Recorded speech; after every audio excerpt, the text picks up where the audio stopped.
Hello. Yes. Yeah. Giảm cái volume sức dần chút ạ. Yeah.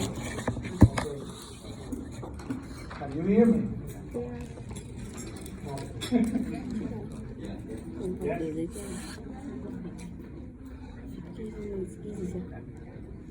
Chị viết vào một quyển thôi.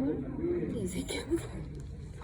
A lot of time they would like to hear directly from you. And my translation is only supplemental. Yeah, and some of them, most of them. Yeah. Cho tăng cái volume của thầy lên tí để anh. Yeah. Okay. Hello.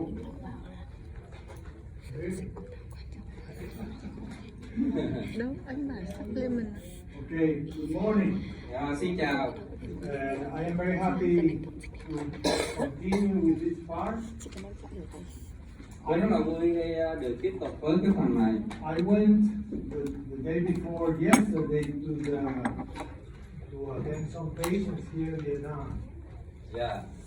and I get amazed of how difficult are some of your cases. Dạ thì trước ngày hôm qua là thầy có thăm một số bệnh nhân Việt Nam thì thầy thấy cái kết quả rất là tốt. Mình có những ca rất là khó nhưng mà kết quả rất là tốt. So Thầy xem là các bệnh nhân. if anybody wants to learn how to do orthodontics, Yeah. how to come to Vietnam. Dạ, cho nên những ai mà muốn học chỉnh nha đến Việt Nam. Dạ. You have very difficult cases, so it's very interesting for me because some cases from Vietnam can be done without extractions of premolars Yeah. and third molars. Và có những cái ca Việt Nam có một số ca không thể nào điều trị nếu không nhổ răng cổ nhỏ, không có nhổ răng cổ lớn. So maybe for some cases, when you have to do new and you have to do extractions because of the complexity of the case, the length of the treatment is going to be affected. It's going Yeah. to be longer. Dạ. Có những ca mà do tính phức tạp á, mình phải điều trị miêu hay là điều trị nhổ răng thì cái thời gian điều trị nó sẽ tăng thêm. But it's nice because you have to develop very nice skills to control the occlusal plane in these cases and to close simultaneously the extraction spaces and to control anchorage. So you have very nice cases to learn and to apply all these tools. Dạ thì đối với những ca như vậy là chúng ta rất là khó khăn vì chúng ta cần phải kiểm soát cái mặt phẳng nhai, rồi chúng ta phải đóng khoảng, rồi phải kiểm soát cây neo chặn nữa. Mình cần phải có cái kỹ năng để làm cả ba thứ đó trong một cái ca thì nó cần rất là nhiều kỹ năng và thông qua những ca đó thì mình học được rất là nhiều điều. So yesterday we spent the day explaining some alternatives for corrective treatment of the class 2, but still some tools that I want to show you before addressing the class 3 and open bite problem. Dạ. Thì ngày hôm qua tôi đã trình bày với anh chị một số cái công cụ để giúp chúng ta những cái cách thức khác nhau để giúp chúng ta có thể điều trị hạng 2. Thì sau đó chúng ta cần phải có những một cái số công cụ rồi trước khi trình bày thêm, rồi trước khi chúng ta đi qua cái hạng 3 với cắn thở. So I made a little plan for today. Tôi có lập ra một cái kế hoạch nhỏ nhỏ cho ngày hôm nay. We can change Mình có thể đổi. every time. Yeah. If you want to see something, Nếu các bạn muốn you can. có cái điều trị gì á thì mình có thể And đổi. sometimes I can switch. I can add. If I have the material. Dạ. Thì những cái đề nghị của anh chị á, mà nếu tôi có sẵn tài liệu á, có sẵn bài soạn bài giảng á, thì tôi sẽ trình bày, mình có thể thay đổi chương trình. But this is like a general plan. I want to show you one alternative with the pendulum that I developed Many years ago, I think that it was like 2007, and it's a way to have maximum anchorage. Dạ, thì một số những số khí cụ đó là khí cụ pendulum mà thầy phát triển ra. Pendulum theo kiểu của thầy á, thầy phát triển ra 2007 để làm cái neo chặn tối đa. After that, I will show you a very short video placing a palatal screw Yeah. and how to modify a little nance appliance, and you can use this only one screw to have maximum anchorage. Dạ, và tôi cũng sẽ chỉ cho anh chị cái cách mà chúng ta sử dụng cái vít ở cổ cái và làm thế nào để chúng ta cải biến một cái khí cụ nance nhỏ mà chỉ cần một con vít thôi để làm ra cái neo chặn tối đa. After that, I will show you the latest activations of the quad helix that Ricketts developed about 2000, the year 2000, and I don't know why, but it's not published in any book. So I want to show that because my last case yesterday had a quad helix, but you have to understand the new activations. New because they are not published. Dạ. Thì sau đó tôi sẽ trình bày cho anh chị cái cách mới nhất á, latest activation, cái cách kích hoạt mới nhất của quad helix mà về căn bản thì Ricketts đã phát triển năm 2000 nhưng chưa công bố trong cuốn sách nào hết. Thì cái ca cuối cùng mà ngày hôm qua chúng ta có nói đến quad helix nhưng mà chưa nói đến cái cách kích hoạt. Bây giờ tôi sẽ trình bày cho anh chị cái khí cụ đó mà một cái cách kích hoạt mới. Depending on the time, maybe after that I will show you how to do the automatic torquing retraction wire. This is the wire that I told you yesterday that you can retract, intrude, and sometimes control the torque, and other retractions wires. And maybe depending on the time we do that at that moment or we do it at the last time of the day. Dạ, và nếu như thời gian cho phép thì thầy sẽ trình bày cho các anh chị cái cung mà cột tự động. Cái cung này nó làm được vừa kéo lui, vừa lún và vừa kiểm soát được cột. After that we do characterization and show you the different kinds of class 3 low and class 3 high open bar. And after that I show you cases of class 3 low angle, class 3 high angle, and open bites. Open bites class 3, open bites class 2, because you can have open bite in a class 1, in a class 2, or in a class 3, or in a lateral deviation case. So you can have open bites anywhere. Dạ. Thì sau đó thì đến phần là thầy sẽ trình bày các cái đặc điểm của cái xoay khớp cắn hạng 3. Xoay khớp cắn hạng 3 mà góc thấp, xoay khớp cắn hạng 3 góc cao và cắn hở. Rồi thầy trình bày các cái ca về hạng 3 góc thấp, hạng 3 cắn cao và các ca cắn hở. Trong cắn hở thì không phải chỉ hạng 3 thôi. Cắn hở có thể cắn hở trong hạng 2, cắn hở trong hạng 3 và thậm chí có thể là cắn hở trong MLD. Nhưng mà thầy không nói là thầy trình bày cái ca cắn hở MLD ha. Thầy chỉ nói là cắn hở hạng 2, hạng 3. After that, I will show you how to bend the new arch, the Mo arch, which is a modification for discrepancy, and I will show you cases applying the Mo arch wire, yes, and the Mulligan, which is a very nice expander that you can use in adulterations. Dạ, sau đó thầy sẽ hướng dẫn các anh chị vẽ cung Mill này, cung Mao này, cung Mulligan. That's the plan for today. Đó là kế hoạch chương trình cho ngày hôm nay. Kế hoạch chương trình của ngày hôm nay. Okay, so let's begin with this case. This is one very interesting case that I received many years ago. This guy had orthodontics for at least 3 or 4 years.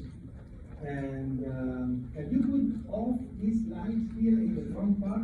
Dạ, mình tắt cái đèn ở sân khấu giùm cái này. Thì đây tôi xin trình bày bắt đầu bằng trình bày một cái ca rất là thú vị, một bệnh nhân đã được điều trị chỉnh nha cũng được 3-4 năm rồi. Okay, so as you can see, he has some kind of difficulty closing the lips and a kind of bad protrusion in the lower lip especially. And if you take a look, you see that there are brackets in his mouth, and he is a class 2 molar, but he is class 1 canine because he had extraction of the first upper premolars. Dạ. Ở đây là một cái ca nó bệnh nhân gặp khó khăn khi khép miệng lại, tức là không có khép miệng thư giãn, có vô môi dưới, nhìn trong miệng thì chúng ta thấy mắc cài có sẵn ở trong miệng và tương quan răng cố thì hạng 2 nhưng tương quan răng nanh hạng 1, và cái ca này bệnh nhân đã nhổ các răng 4 trên rồi. After you can see now occlusal views, and there is something very interesting in this case that the dentist that was doing the treatment, I don't know, he put here like he placed here a bird, and he did like he pretend to do stripping. I don't know what kind of stripping is that, but he blow a very big amount of enamel in the distal aspect of this premolar. So crazy, crazy idea. Dạ, thì nhìn tập nhai thì chúng ta thấy có cái điểm đặc biệt đó là cái visa của răng 1 năm á, thì là thấy mất một cái miếng men lớn, có thể là cái người nha sĩ đó họ muốn là mày trẻ đó, nhưng mà đặt cái mũi khoan họ đi sao mà nó mất một cái miếng men rất là lớn. So you have some kind of discrepancy in the lower arch, but still all the teeth, they are bad condition, first molar in the lower arch, and as you can see here, a big rotation of the first upper molar also. Dạ, thì chúng ta có cái sự mà bất hài hòa rất là thiếu chỗ ở cung răng hàm dưới, có cái tình trạng rằng rất là tệ của các cái răng cối hàm dưới. Ở hàm trên thì các cái răng số 6 thì nó xoay gần trong rất là nhiều.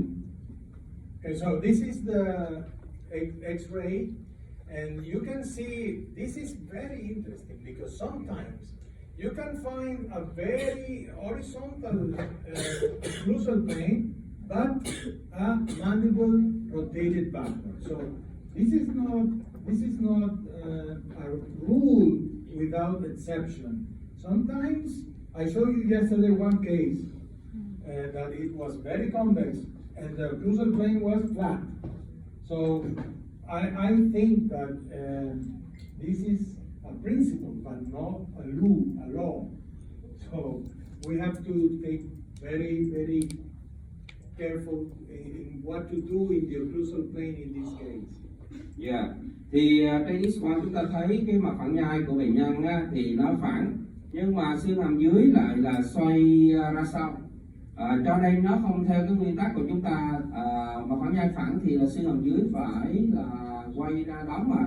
Cho nên đây là một cái trường hợp ngoại lệ. Cũng như hôm qua chúng ta có một cái ca thì là khuôn mặt rất là lồi, nhưng mà mặt phẳng nhai á, thì lại phẳng.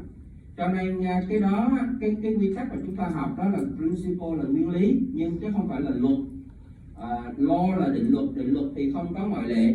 Định luật theo đúng nghĩa của nó, luật là không có ai phải theo hết, nhưng mà nguyên tắc thì có thể có những cái ngoại lệ. Cho nên ở đây là những ca mà nó ngoại lệ. You can see in the panoramic X-ray how is the posterior discrepancy.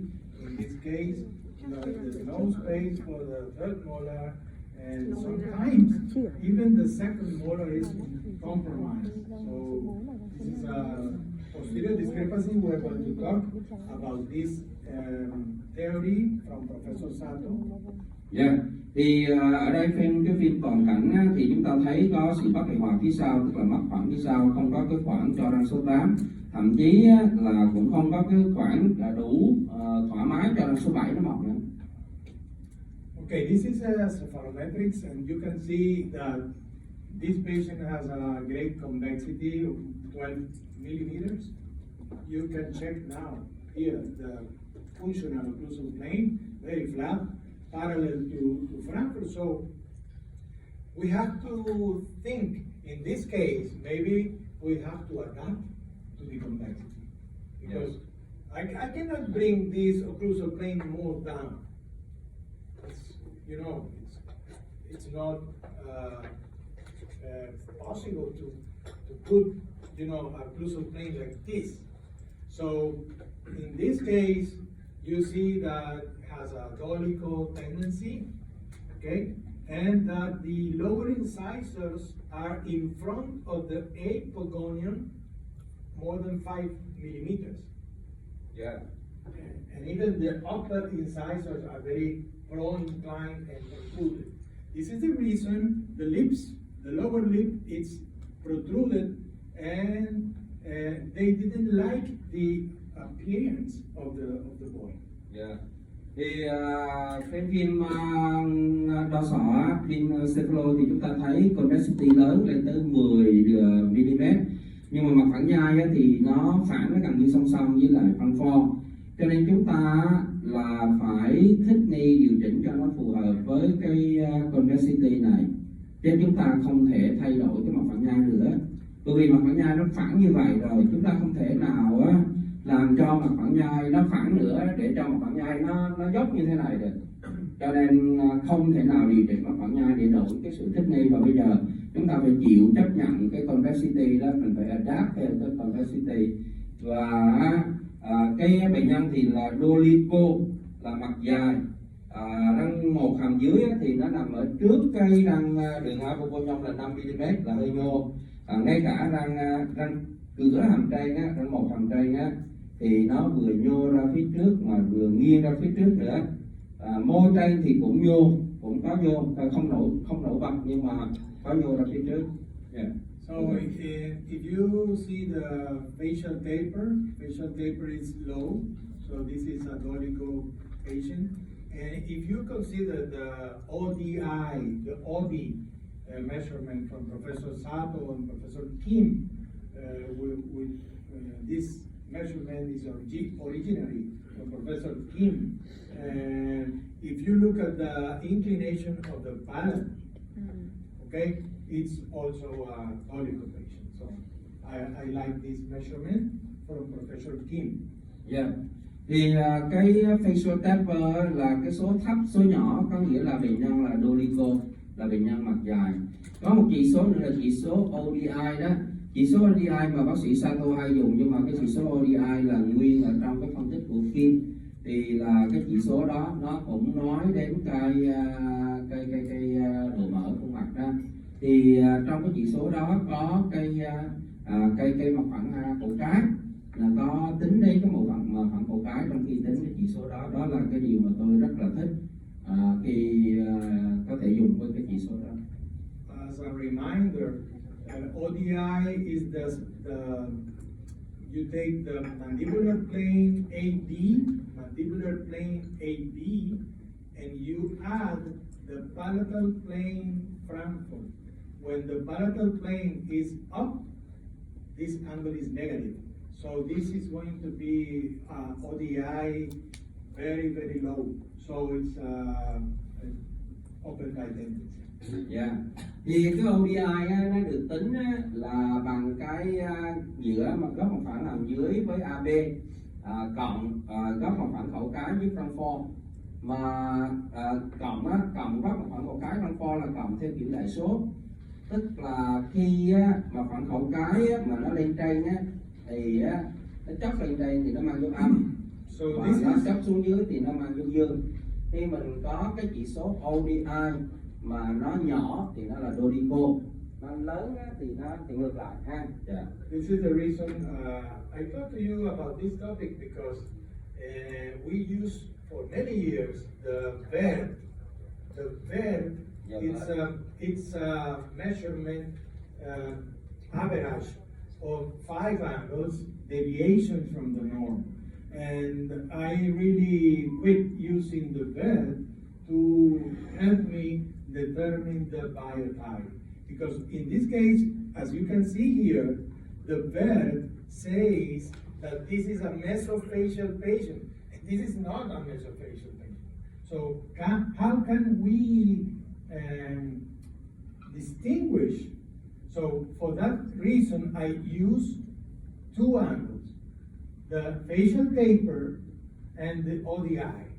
And these are for me, and nowadays, the best way to determine the biotype.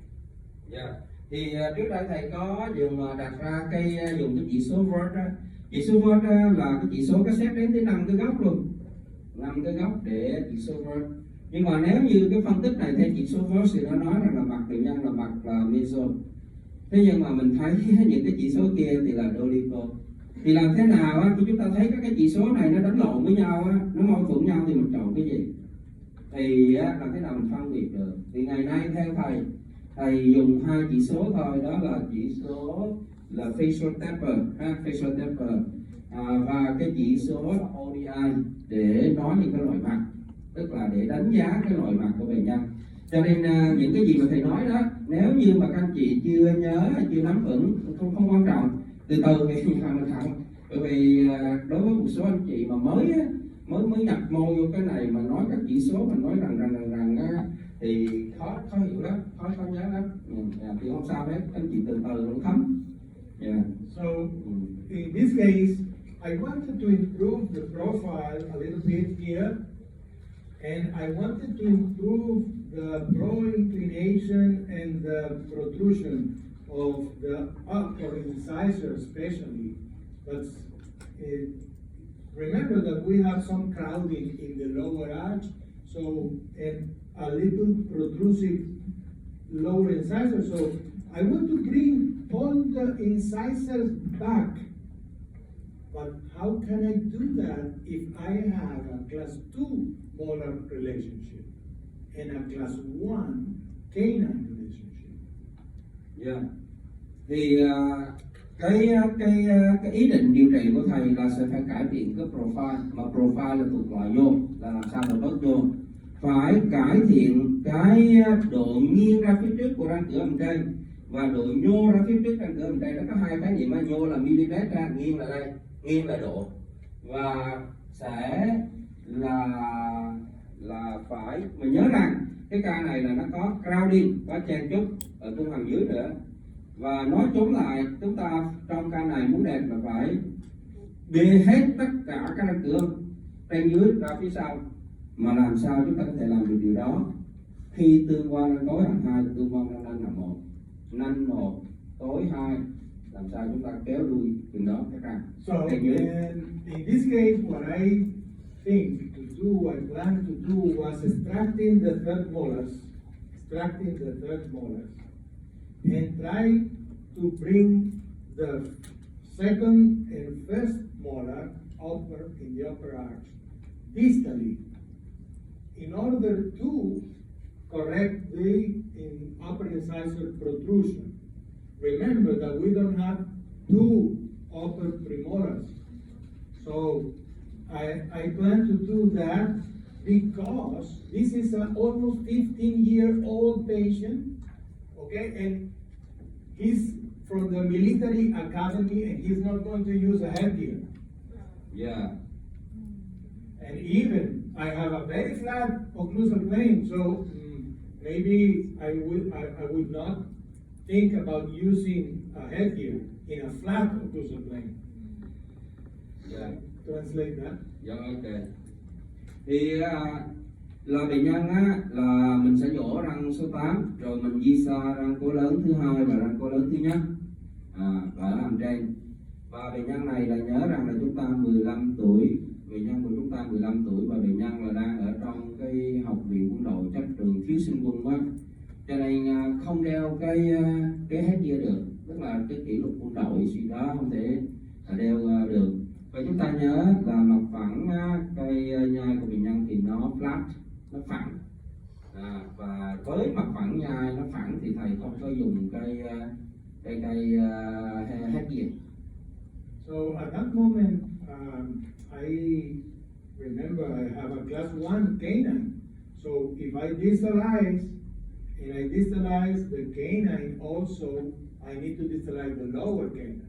So I plan to do two more down in the lower arch extractions of premolars.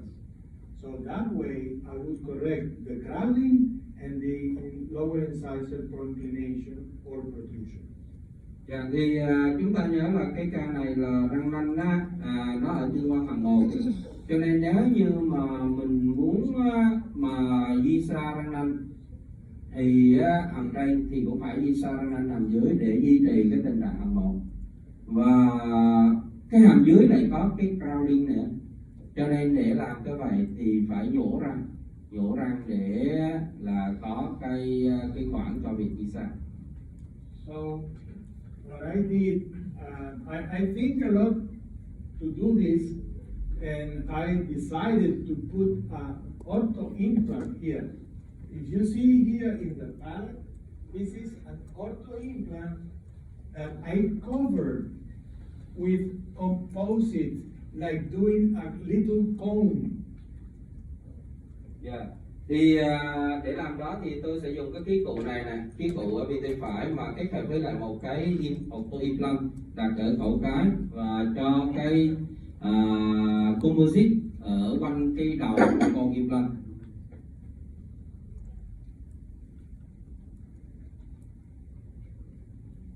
Okay, there you can see the implant, okay, covered by composite, and after what I do is that conic form and Yeah.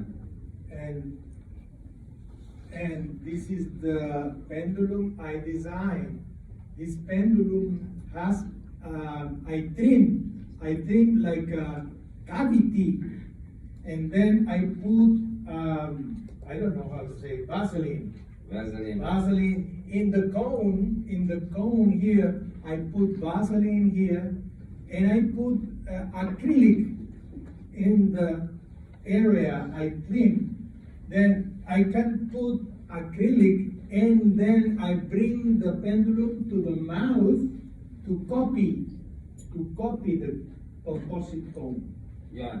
Thì cái con vít này á, thầy lấy composite á, thầy phủ cái con đó và làm nó với dạng hình nón, conic form, cái dạng hình nón, và thầy sau khi làm đó bôi Vaseline trên cái này, trên cái hình nón của composite. Bên cái pendulum á, thì thầy thiết kế cái pendulum như thế này. Pendulum này thì về căn bản nó cũng gần giống như pendulum chuẩn. Thầy khoét cái lỗ tròn và thầy cho cái nhựa acrylic vào cái cavity, cái lỗ tròn ở trên cái miếng nhựa của cái pendulum. Thầy bê cái pendulum đó, thầy gắn vào đây để cho cái nhựa acrylic á, nó đi theo cái dấu của nó ghi lại cái dấu của nó, vừa khít kha mà nó vào cái dấu của cái hình nón composite của cái vít ở đầu vít. Yeah. This part of the appliance, the pendulum, it's made in TMA 036 or 032. I prefer 036 TMA or beta titanium. Yeah. Thì cái chất liệu mà để bẻ mấy cái thanh thép ở trong cái pendulum đó là TMA 36 hoặc TMA 32, mà thầy thích là 36 hơn, tức là to, là 0.036 inch đó chị. Tức là cái loại mà dùng cho ký cụ ở trong viện đó. You have to place this kind of I don't know, boxes. I don't know how to say it. In Spanish we say cajuela. This is like a little like a how do you say? Yes, here to insert. Sheet. Yeah, this is the sheet. Yeah. Tức là thầy mình có cái ống mặt lưỡi á, cái ống mặt lưỡi mà để đút vào cái này vô á, tiếng Anh gọi là sheet. Yeah, sheet. Yeah, for the English they go sheet. Yeah. You have to put 4 because I am going to move 4 molars backward. Yeah. Cho nên ở đây á, là có phải làm tới 4 cái switch đó ở mặt lưỡi, bởi vì để nó gắn mấy này vô nè, gắn cái này vô, cho nên chúng ta có 4 cái switch mặt lưỡi. Yeah, để cái đầu nó hàng 4 cái switch. And the good thing is that you can control the rotation of the molars while you distalize. Dạ, và cái điều hay của cái thiết cụ này là trong khi mình di xa á, mình có thể kích hoạt mấy cái tia này đó để mình chỉnh cái độ xoay. Mình biết di xa trong phía mặt lưỡi đang xoay thêm nữa ha, thì mình có thể mình kích hoạt cái Sometimes it's difficult to place the pendulum because when I put the pendulum in the mouth, I Yeah. previously activate these springs. Yeah. I activate them distally. So when I am going to place the pendulum, it's not easy, but you can do it. Dạ, thì gắn cái thiết cụ pendulum nó hơi khó, bởi vì khi gắn thiết cụ pendulum á, những cái sự kích hoạt mà chúng ta muốn làm á, ta phải kích hoạt sẵn, chứ không phải là để kê cái này vô nó thụ động, mà mình muốn nó xoay hay là gì thì mình phải kích hoạt sẵn. Mà kích hoạt sẵn á, thì mình đẩy nó vào, nó có khuynh hướng nó bật ra, cho nên khi gắn thiết cụ pendulum nó hơi khó. Okay, so this is the pendulum. When I place it, this is the pendulum in place. Yeah. So here is an auto implant, and below the nance acrylic part. Yeah. And đây là khi mình pendulum vào, tức là như vậy đó. So basically the acrylic and the conical form of the visor, there is no cementation, only holding. That's right, no cementation. And so the retentions based on this Yes. and based on this. That's right. That's Cho nên á, cái này á, các chị để nói lại cho nó thông suốt. Cái này là cái con vít, thầy sẽ làm nó với dạng hình nón bằng composite. Và bên này á, thầy làm cái pendulum, thầy khoét cái lỗ, thầy đệm cái acrylic vào. Cái này thầy bôi Vaseline để cho cái acrylic nó đừng có dính vào đây. Thầy thử nó vào, có nghĩa là cái pendulum nó khít vào đây mà có thể tháo ra tháo vô được, chứ nó không có dính chặt. Các chị nắm được không? Nếu như mà không có cái Vaseline thì rất có thể là thằng acrylic với composite á, nó có cái bản chất nhựa, nó có thể dính với nhau đó, nó dính chặt. Để chi, để coi nữa mình còn tháo ra tháo vô, mình ưa kích hoạt gì mình kích hoạt mà. Rồi thầy muốn xoay muốn gì thì reactivation mấy ngày trước, rồi bỏ vào, rồi ấn này vào, lấy composite. Đây, sao? Dạ, các anh chị nào đã từng làm pendulum kinh điển thì các anh chị làm cái này ha. In 4 months, you're going to see something like this. Dạ, 4 tháng các anh chị thấy như thế này. Yeah. So you can get distally 4 molars at the same time, only with one auto implant. Yeah. This auto implant has to be 1 centimeter, 10 millimeters plus 2 millimeters diameter. Yeah. Cho nên với cái thiết cụ này sau 4 tháng với một con vít thôi, mình có thể là di xa được 4 răng cối. Anh chị thấy mức độ rất là nhiều. Và cái con vít đó là con vít 10 hay là con vít 12 ly, chiều dài, đường kính là 2 mm. At this moment, you can repair this trimming here, so you can make a repair, a composite repair. Composite, yeah. Yes, there. We can bond composite that restore again. And Khi nó rời ra đó, nó hở ra đó, mình phục hồi lại cái phía xa của cái răng 1 năm mà do cái người nha sĩ phía trước có lẽ là mài quá, mài sai đó. at this moment, I remove this bone, and I bend this arm to the canine. Dạ. Thì sau khi mà di xa được rồi thì thầy tháo cây nhựa composite mà dán cái phần liên kết giữa cây miếng nhựa pendulum với răng số 4 tháo ra, và thầy chuyển cái thanh đó về phía răng nanh, tức là thầy chuyển qua thầy dán về phía răng nanh, tức là thầy giải phóng cái răng số răng số nhỏ đi để thầy chắc để thầy kéo lui ra sau đó. So I place a distalization sectional for the premolar like this. Dạ. Đó, cho nên lúc đó thầy sẽ đặt một cái phân đoạn ở mặt ngoài của răng nanh và để di xa cái cung mà để kéo lui từ session cây distalization session, mà cây phân đoạn để kéo xa, giống như kéo răng nanh nhé, chắc là giống như kéo răng nanh, chưa thấy cái mặt bên. You are going to see the distalization section in another photo. Yeah, the same kind we do with the canine retraction, right? And you can put this elastic chain Yeah. to the palatal part of this premolar in order to travel without rotation. Yeah. Chúng ta có thể thêm cái lực bằng cái thun duỗi ở phía trong, vừa lực ngoài lực trong thì nó khi nó di xa nó không bị xoay. Okay.